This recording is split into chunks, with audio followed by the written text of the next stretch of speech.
हरे रामा राम रामा हरे हरे। हरे रामा राम रामा हरे हरे। हरे कृष्णा कृष्णा कृष्णा हरे हरे। हरे कृष्णा कृष्णा कृष्णा हरे हरे। हरे रामा राम रामा हरे हरे। हरे रामा राम रामा हरे हरे। हरे कृष्णा कृष्णा कृष्णा हरे हरे। हरे कृष्णा कृष्णा कृष्णा हरे हरे। गोविंद मेरो है गोपाल मेरो है। गोविंद मेरो है गोपाल मेरो है। गोविंद मेरो है गोपाल मेरो है। गोविंद मेरो है गोपाल मेरो है। श्री बांके बिहारी नंदलाल मेरो है। श्री बांके बिहारी नंदलाल मेरो है। श्री बांके बिहारी नंदलाल मेरो है। श्री बांके बिहारी नंदलाल मेरो है। गोविंद मेरो है गोपाल मेरो है। बोलो सियापति रामचंद्र भगवान की जय। पूज्य श्री वैद्य जी के श्री चरणों में प्रणाम करते हुए व्यासपीठ पर विराजित जो ये ज्ञान की गंगा प्रेमरस धारा मानस पर बह रही है, मैं पूज्य श्री गुरु जी से निवेदन करता हूँ कि उस धारा को अविरल रूप से आगे बढ़ाएं। पूज्य श्री गुरु जी।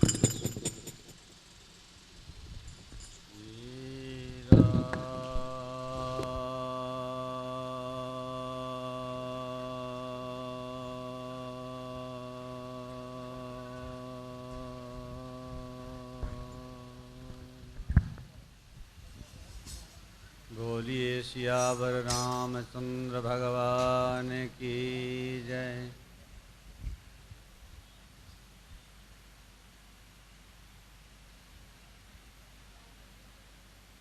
जय जय जय हनुमान गोसाई करहु कृपा गुरुदेव की नाई। मामवलोकय पंकजलोचन कृपा विलोकिनी शोच विमोचन। मामभिरक्षय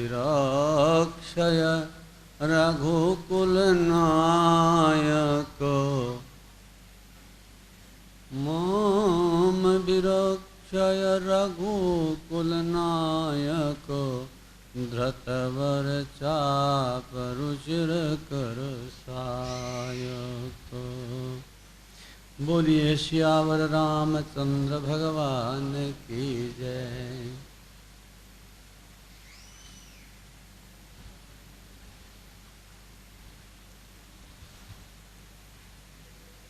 प्रातःकालीन सत्र में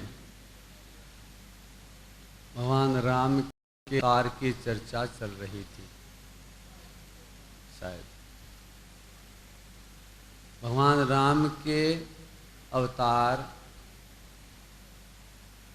भगवान के अवतार, यहाँ राम हम इसलिए कह रहे हैं कि उन्हीं की कथा भगवान राम के सभी अवतार भगवान राम के ही हैं, वो भले ही किसी भी नाम से हुए। क्यों कि रामचरितमानस में भी भगवान राम के अवतार के लिए ही गोस्वामी जी ने कहा था, तब तब धारी प्रभु विविध शरीरा। एक ही की बात कह रही है। इसका मतलब ये विविधताएं जो हैं विग्रहों के, वो उसके मूल को नहीं बदल रही। एक ही आदमी कई ड्रेसें पहन ले वे बार बार से, तो कोई फर्क नहीं पड़ता, व्यक्तित्व तो वही है। तब तब धारी प्रभु विविध शरीरा, हरहि कृपा निधि सज्जन पीरा। जैसा समय देश काल परिस्थिति होती है उसी प्रकार का भगवान देह धारण करके, विग्रह धारण करके अवतार ले लेते हैं, लेकिन ये सभी अवतार जो हैं वो उसी एक के ही हैं। इसलिए व्यवहारिक रूप से यह कथानक के पौराणिक शैली की बात कही, थोड़ा सा सुबह मैंने कह दिया था, मुंह से निकला कि थोड़ा सा इनके तात्विक अवतार की बात, तात्विक संदर्भ में ये बात थोड़ी सी अधिकारी तो नहीं, लेकिन कुछ संदर्भ देने में कोई आपत्ति नहीं है।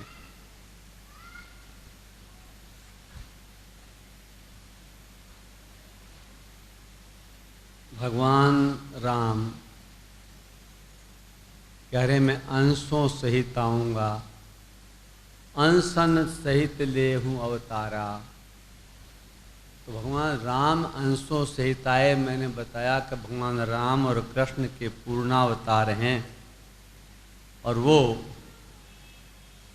अंशों सहित आए हैं।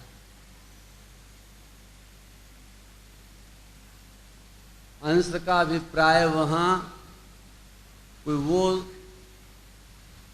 अंशियों के स्थान खाली नहीं होते, केवल सृष्टि के संदर्भ में जिन अंशों का उपयोग माया के कारण भगवान करते हैं, उन अंशियों की स्वाभाविक जो कलाएं हैं उनको साथ लेकर के, उनके प्रतिनिधित्व को करने वाली कलाएं लेकर के और अवतरित होते हैं, वही अंशावतार है। उनके अंशों सहित अवतार की बात है।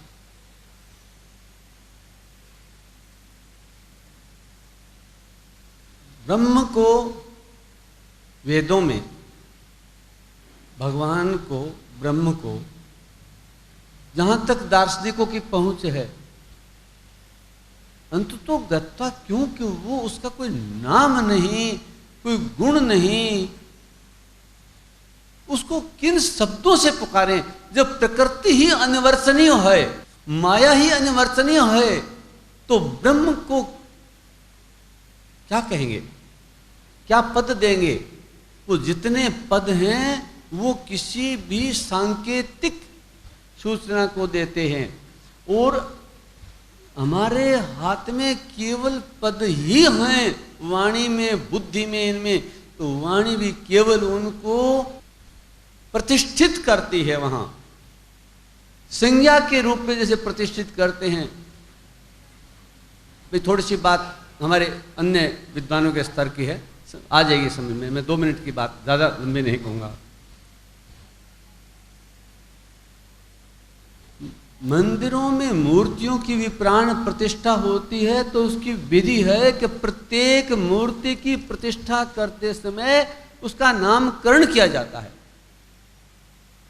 और वो नामकरण करके उसी नाम से जब उस मूर्ति की पूजा होती है तो वो फलद होती है। व्यक्ति का, मनुष्य का जन्म के बाद में भले ही वो ईश्वर अंश जीव अविनाशी है, पर संज्ञात्मक रूप से उसका ब्राह्मण, पंडित, विद्वान, गुरु, जो भी विधि है शास्त्रीय, उससे उसका नामकरण करते हैं। नाम वह स्वयं नामी है या नहीं है, नाम का पदार्थ वह व्यक्ति है या नहीं है, किंतु उसको संज्ञा दिए बिना उसका व्यवहार सिद्ध नहीं होता। किसी भी पदार्थ का की संज्ञा दिए बिना उसका व्यवहार सिद्ध नहीं होता, इसलिए उसका नामकरण करना जरूरी है। तो ब्रह्म को भी किसी भी भांति समझाने के लिए पातंजलि योग दर्शन के भी महर्षि क्या कहते हैं? कहते हैं बोले भगवान ब्रह्म जो आप कह रहे हो इसके, बोले वो कौन है, क्या है? तो लक्षण तो कर देंगे, परिभाषा तो कर देंगे। बोले क्लेश कर्म विपाक आशय अप्रामष्ट पुरुष विशेष ईश्वर। अब बोले किसके पल्ले पड़ेगी? बोले ईश्वर क्या होता है? बोले क्लेश कर्म विपाक आशय अप्रामष्ट पुरुष विशेष ईश्वर। परिभाषा कर दे। क्लेश को समझो, कर्म को समझो, विपाशा को समझो, उसके आशय को समझो, उसकी परामर्शता को समझो, और पुरुष को समझो, और वो भी पुरुष विशेष होगा इनमें से, इन सब बातों जो इनसे परे होगा, बोले उसको हम ईश्वर कह रहे हैं। इतनी सारी बातें कही। बोले महर्षि इसको अब कब तक इसके बारे में ध्यान क्या करें, पता क्या लगेगा, कैसे इसका साधना का क्या उपाय होगा? तो बोले तस्य वाचक प्रणव, जो मैंने इतने लक्षण बताए उस लक्षणों के लिए मैं वाचक शब्द पद देता हूं आपको। वाच्य का अर्थ ही होता है। क्यों गुरु जी? वाच्य का अर्थ ही है कि उसको कई संज्ञा वाचक मुंह से क्या कहेंगे। कि अनजान आदमियों मिले तो उसको भी पूछते हैं क्यों जी मैं आपको किस नाम से पुकार सकता हूं? बोलिए कि ऐसा नहीं हो मैं मेरी समझ में बहुत अच्छा नाम लूं और आप नाराज ही हो जाओ। बोले आपको किस नाम से पुकारूं जिससे आपको अप्रसन्नता न हो और व्यवहार सिद्ध हो जाए। तो महर्षि हैं उनके कहते वो ब्रह्म है, उसका क्या है? सारी अन्य अन्य बहुत परिभाषाएं हैं यहाँ, देश काल परिस्थिति, पात्र, वाचक, कर्ता, दृष्टा, बहुत बातें हैं जिनके ऊपर आधारित अपने अपने अलग अलग व्याख्याएं उनकी तत्व की जा सकती हैं, क्योंकि जो वचन में नहीं बंधता, लेकिन सबने एक मत हो करके जो निर्णय निकाला तब उन्होंने कहा कि तस्य वाचक प्रणव। प्रणव उसका वाचक है।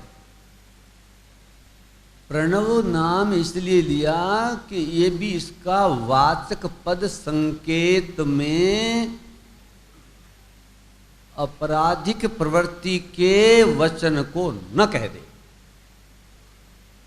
वेद की मर्यादा को भंग न कर दे। बड़ी लंबी चौड़ी बात लग रही है भाई। वेद कहता है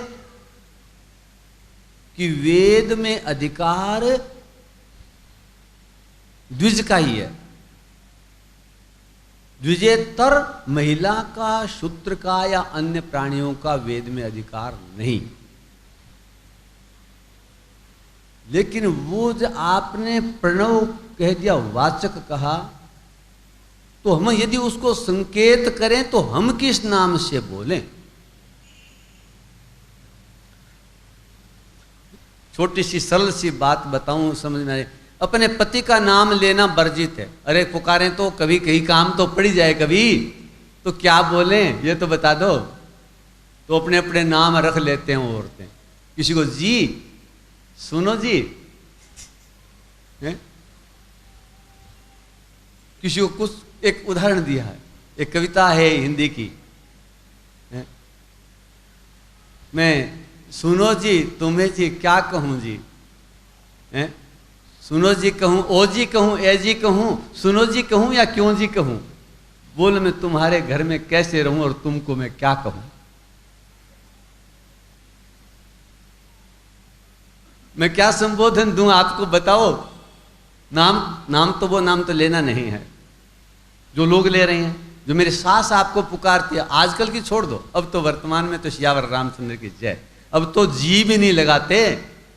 अगर किसी के पति का नाम अनिल है ना, तो वो उसकी माँ तो शायद बेटा लगा देवे या कुछ लगा के अनिल, कोई दूसरा जी कहे बाहर वाला तो, लेकिन वो तो सीधा अनिल बोलेगी, जी भी नहीं लगाएगी।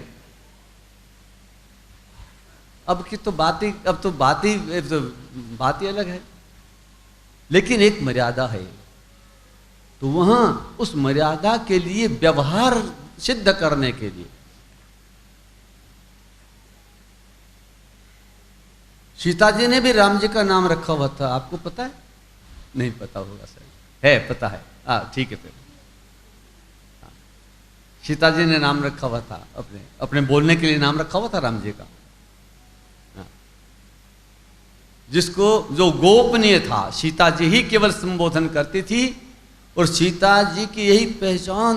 मतलब हनुमान जी ने सबसे बड़ा प्रमाण सीता जी को मिलने पर अपने आइडेंटिफिकेशन इसी बात का दिया कि मुझे आप जिस नाम से पुकारती हो उस नाम का पता है और वो नाम यह है। तो सीता जी ने कहा ये तो फिर राम जी ने बताया है, और कौन बता सकता है। तब सीता जी ने तुरंत मान लिया, बोले हाँ अब तुम हमारे बेटे हो। कितनी बार मां मां मां मातु मां कहते कहते सुंदरकांड में देखिए, पुकारते पुकारते हनुमान जी थक गए। बोले एक बार भी मां मां कहने पर क्या बेटा, एक बार तो बोल दो, लेकिन पता लगे कि ये है बेटा तभी बोलूं, ऐसे किसी को कैसे बोल दूंगी।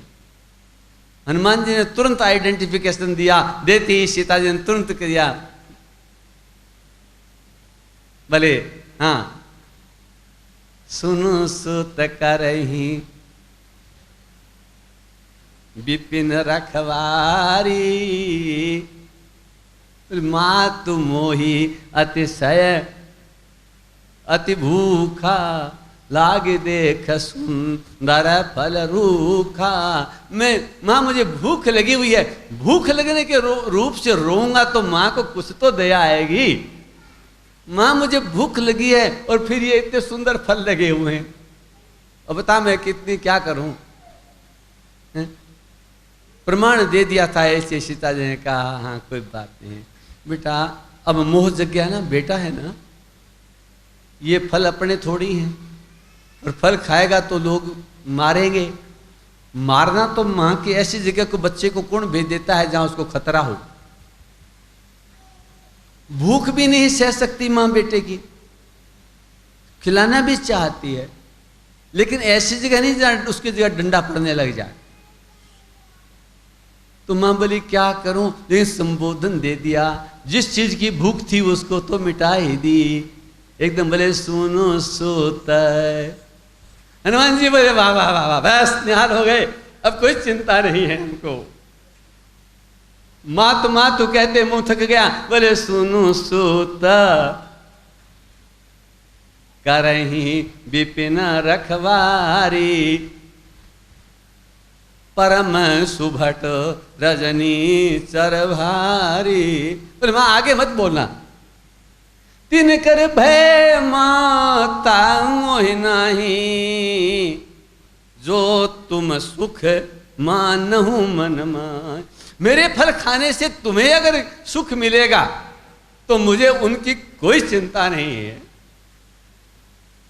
तेरे को कष्ट होकर मेरे पास आकर के, पार के घर में आए, कोई माँ बच्चों को लेके आती है, अड़बाद करता है ना बच्चा, और कहना घर पे सिखाया नहीं, कहना मानता नहीं, खुश खुश करती है भी, क्या करें इसको, कैसे समझाएं। वो शरारत करता है तो कुछ माताएं तो प्रसन्न होती हैं, कुछ होती हैं इसको सिखा नहीं पाए, शिष्टाचार अब तक इनको तंग कर रहा है, पड़ोसियों को तंग कर रहा है। जाके घर में बैठेगी तो उसके जाके या तो शोकेस को संभालेगा, का फ्रिज को संभालेगा, का मतलब जो शरारत माँ का ध्यान आकर्षित करके सबको दुख देने वाला काम वो जरूर करेगा। तो माँ कहेगा इसको साथ लेके आना नहीं चाहिए। लेकिन ले आई, क्या करूं, घर पे कोई रखने वाला नहीं था। बड़े बच्चों के और माँ के संबंध वात्सल्य के बड़े विचित्र होते हैं। तो माँ को लगा कि नहीं बेटा ये रखवाली बहुत कर रहे हैं यहाँ, और तू शरारत कर देगा तो कहेंगे मुझे ही दुख होगा, क्या करूँगा।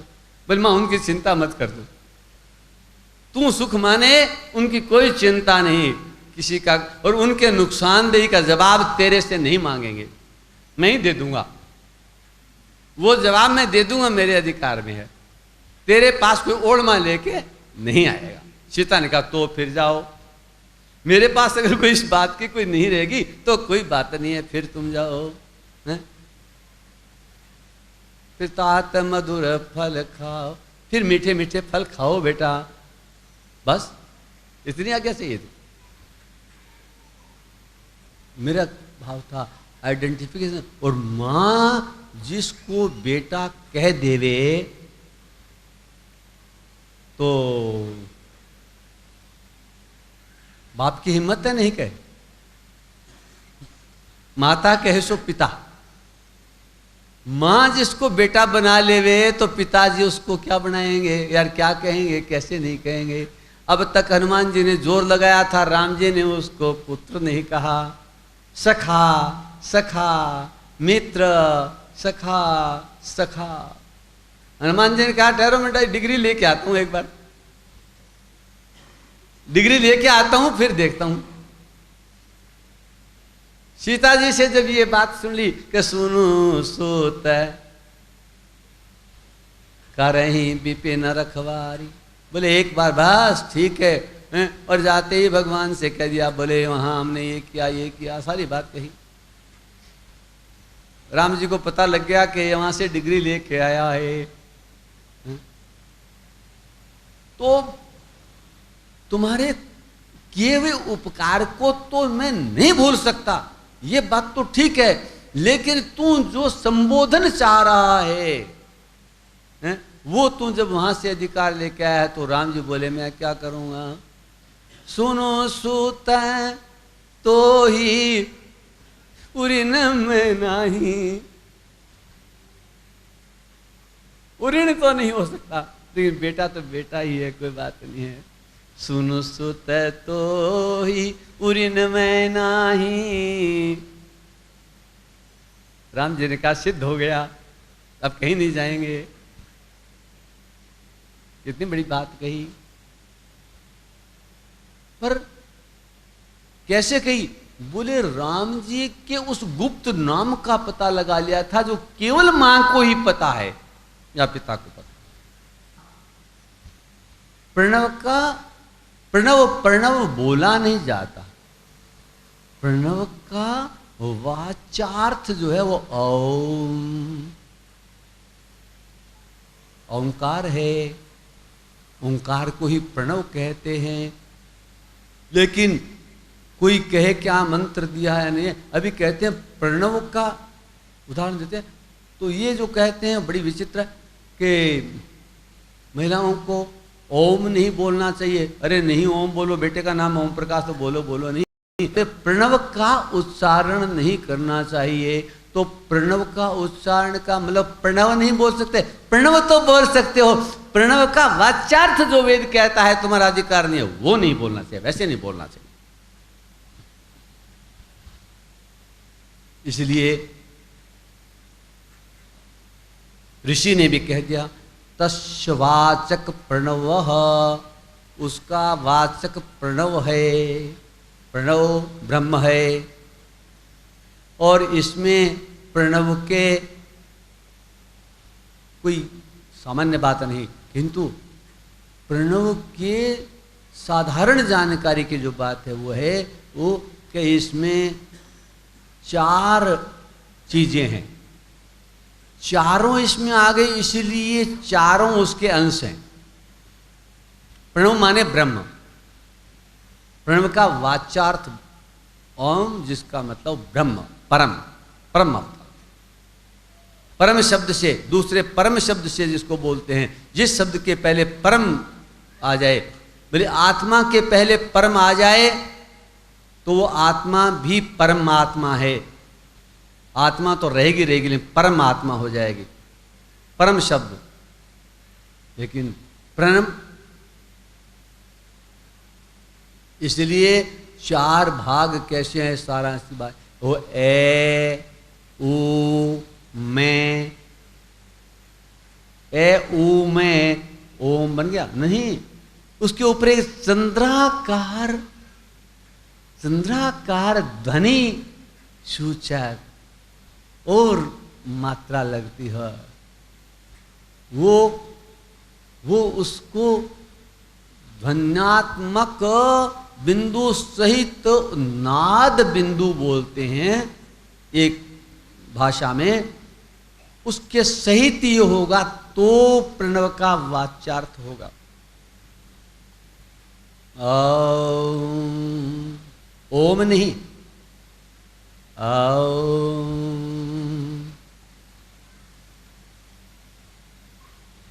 ए ऊ मैं 3 और चौथा उन सब के ऊपर ध्वन्यात्मक नाद। नाद तो स्वयं अक्षर से भी ऊपर का स्वर है। अक्षर हमने वर्णानाम अर्थ संज्ञा नाम में बात कही थी, वर्णानाम अर्थ संज्ञा नाम में स्वर तो है, इन स्वरों में भी ये ध्वनि अलग है, ये ध्वनि भिन्न है। ब्रह्मवाचक ओम पर जो लगती है वह ध्वनि भिन्न हो, ये चंद्राकार है। तो 4 हो गए, ए ऊ मैं और नाद। 4 वर्ण ध्वन्यात्मक स्वर और व्यंजन सहित और ध्वनि नाद सहित 4 चीज हो गई। ये किसके वाचक हैं? ये परम ब्रह्म के वाचक हैं। सब मिलाने के बाद में ये ब्रह्म के वाचक हैं।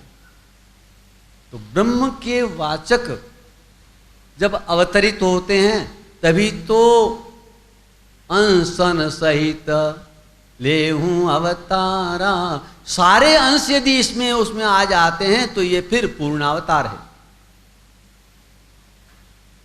इसलिए राम जी जो हैं, राम जी तो पूर्णावतार ही हैं। इसमें इसका मतलब ये अलग अलग अंशों को देखना पड़ेगा कि ये कौन है। इसीलिए मैंने 4 गिनाए थे कि यहाँ राम जी के अवतार में भी राम लक्ष्मण भरत शत्रुघ्न 4 भाई हैं। कृष्ण भगवान के अवतार में भी कृष्ण जी, बलराम जी, प्रद्युम्न जी और अनिरुद्ध जी, ऐसा श्रीमद् भागवत में उल्लेख है कि ये 4 ही हैं, वही उसी प्रणववाचक अंशों के अपने अपने अवतार हैं। इसीलिए ये पूर्ण है, पूर्ण ब्रह्म है। और पूर्ण ब्रह्म ये विग्रह धारण करके लीला के लिए पूर्ण ब्रह्म आते हैं। इसीलिए वेद की वो मर्यादा कहीं नहीं जाती कि पूर्णस्य पूर्णमादाय पूर्णमेवावशिष्यते। पीछे ये जिसके अंश प्रतीक दिखाई देने के मानवीय ज्ञान की सीमा की परिधि में अपने विग्रह को धारण करने के कारण जो शेष रह गया वह भी वही है।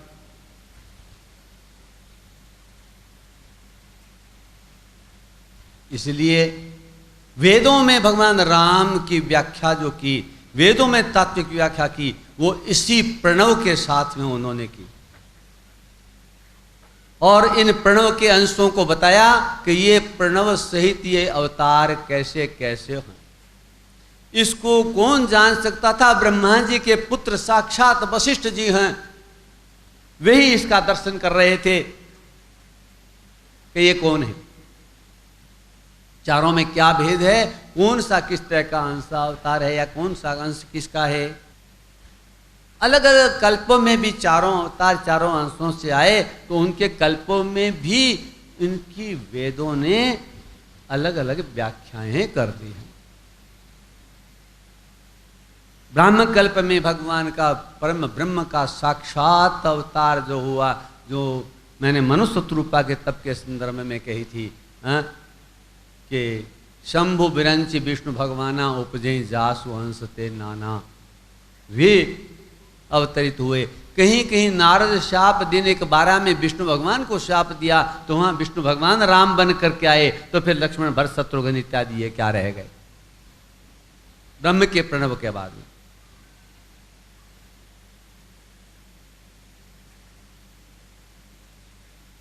देखो शाम की कथा है, थोड़ा सा कठिनता आपको रहे, मेरे को भी रहे, पर मन में बात आई है तो उसको मैं मेरी अपनी कहीं गड़बड़ होगी तो ये क्षमा कर देंगे, मैंने माफ़ी मांगी हुई है सबसे, मेरे सामने जो बैठे ठीक है।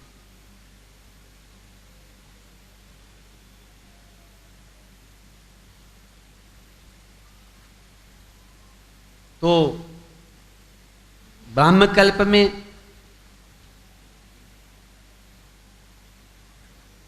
साक्षात परम ब्रह्म जो हैं वो भगवान श्री राम रहे,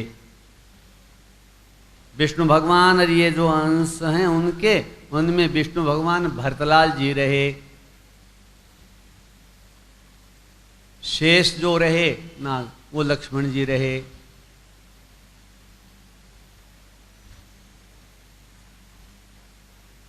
भरत लक्ष्मण जी शेष रहे, भरत जी विष्णु रहे, तो शत्रुघ्न जी ब्रह्मा जी रहे।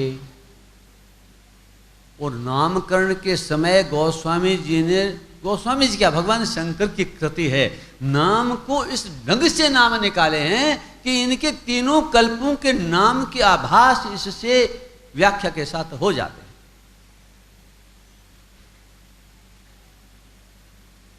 क्यों?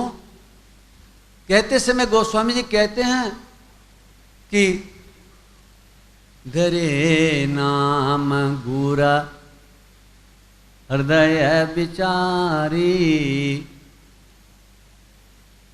गुरु जी ने हृदय में विचार करके तब नाम लिखे थे, हृदय में बहुत अच्छी तरह से देखा था।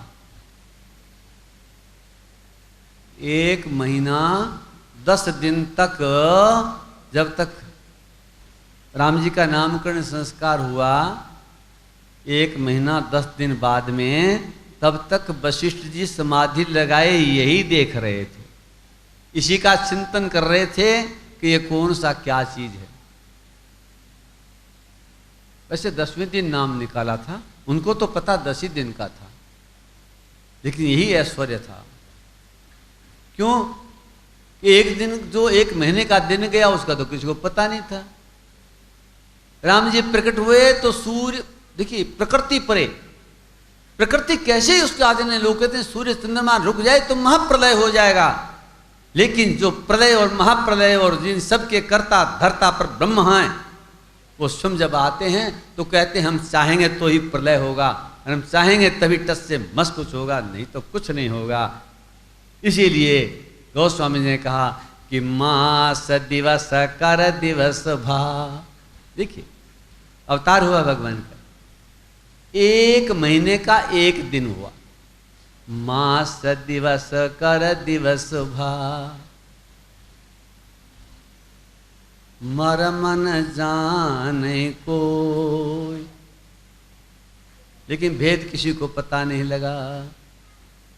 सबने कहा 1 ही दिन हुआ है, और महीना बीत गया। रथ समेत रवि था क्यों, 1 महीने तक रथ समेत थक गए, खड़े हो गए एक जगह आकाश में। रथ समेत रवि था क्यों, तो महीने का दिन हुआ, बोले निशा कवन विधि हो, रात्रि कैसे हो सकती थी। महीना गया, अब बाकी जब सूर्य चल पड़ा तो 10 दिन हो गए, और 10 दिनों के बाद नामकरण करना था। वशिष्ठ जी को कितना समय मिल गया सोचने के लिए? 1 महीना 10 दिन। हम विचार करें नाम कैसे निकालें भगवान से, भगवान ने कहा सोच लो आराम से, बड़ा समय दे दिया। बोले इतने में मर्यादा रह जाएगी, नामकरण का मुहूर्त तो पहले ही निकल जाएगा। बोले नहीं निकलेगा मुहूर्त, जब हम कहेंगे तभी निकलेगा। मुहूर्त कैसे निकल जाएगा? दिन पलटेगा, रात्रि आएगी, मुहूर्त निकलेगा तभी तो होगा। सारी सृष्टि स्तब्धित। मास दिवस कर दिवस भा, मर मन जाने कोई, और निशा कवन विधि होय, रात्रि कैसे हो गई। विचार कर लिया आज नामकरण होगा। धरे नाम गुरु हृदय विचारी, हृदय में विचार करके नाम रखने लगे। ब्रह्मा जी के बेटे हैं वशिष्ठ जी। धरे नाम गुरु हृदय विचारी, नाम तो कर रहे हैं, पर ये कह करके दशरथ को बुला के बोले, दशरथ कहाँ, इनके नाम मैं ही सोच के कर रहा हूँ, वो नाम ही कर रहा हूँ, ये सोच लो।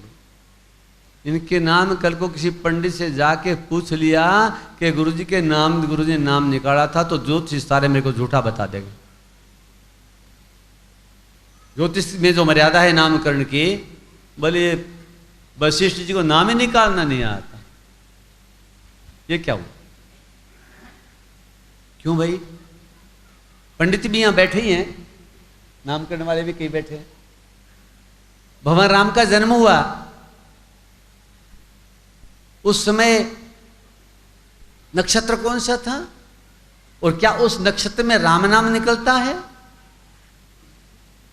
कोई ज्योतिष जो थोड़ा बहुत पढ़ा हुआ है वो बताएं। नामकरण तो सब जानते हैं।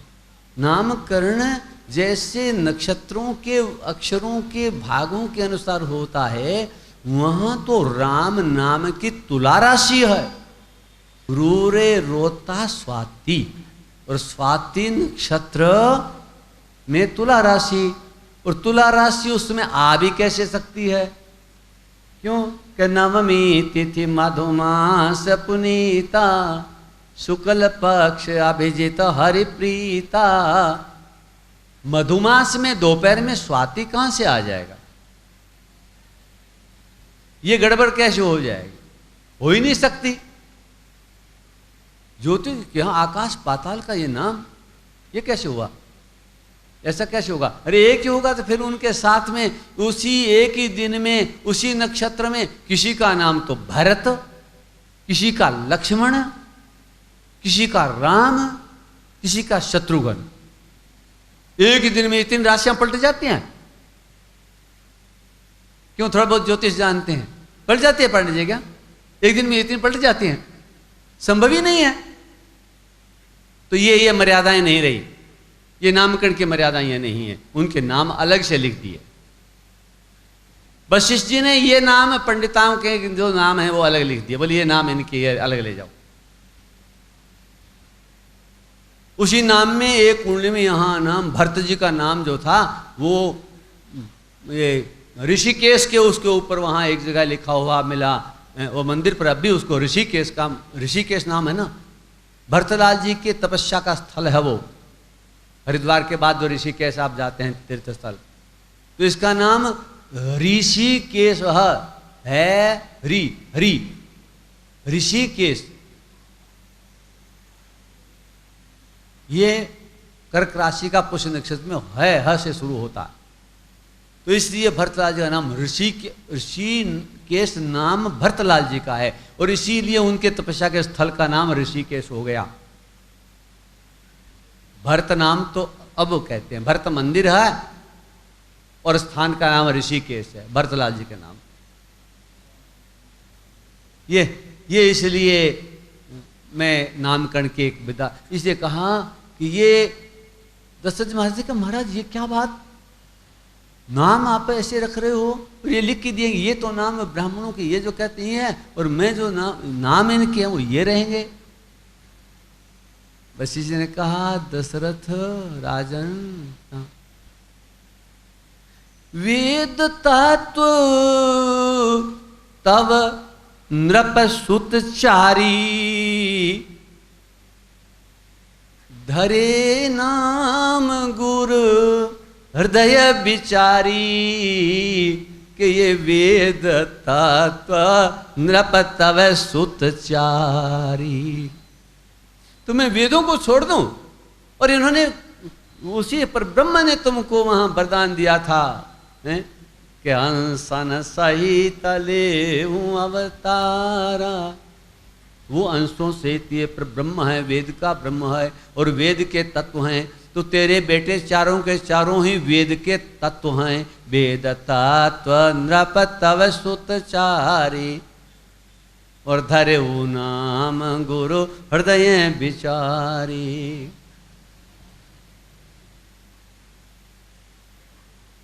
वेद तत्व में वेद के समग्र रूप से एक ही रस हैं, तो फिर वो प्रणव हो गया, ऐऊ में हो गया, और ऐऊ में ध्वनि से औम हुआ।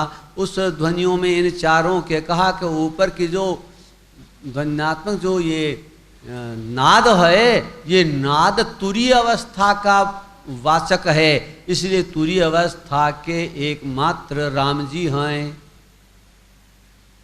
तुरीय अवस्था के प्रतिनिधि भगवान राम स्वयं ही हैं।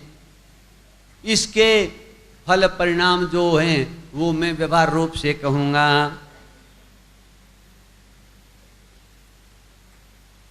इस प्रकार से एक तो ये मैं देख रहा था उसके वेदों में कि इस प्रकार से कहाँ कहाँ वेद में इसके उदाहरण दिए। श्री रामोत्तर तापनी उपनिषद है, वहां कह रहे हैं कि अकाराक्षर संभूत सौमित्री विश्वभावन, उकाराक्षर संभूत शत्रुघ्न तेजसात्मक, प्रज्ञात्मकस्तु भरतो मकाराक्षर संभव, अर्धमात्रात्मको रामो ब्रह्मानंदैक विग्रह। पांडे जी तो समझ ही गए, तो हमें तो अर्थ करना भी आएगा, गड़बड़ हो जाएगी तो गड़बड़ हो जाएगी। लेकिन अकाराक्षर संभूत सौमित्री, अकाराक्षर जो है ए औम में ए जो है ये सौमित्री हैं, मतलब लक्ष्मण लाल जी हैं। लखन लाल जी हैं, वो एकार के तत्व से अवतरित हैं, अकाराक्षात्मक संभूत सौमित्री। और विश्वभावन उकाराक्ष संभूत, उकाराक्ष शत्रुघ्न तेजसात्मक है। तेजसात्मक उकार जो है वो उससे शत्रुघ्न जी उत्पन्न हुए हैं।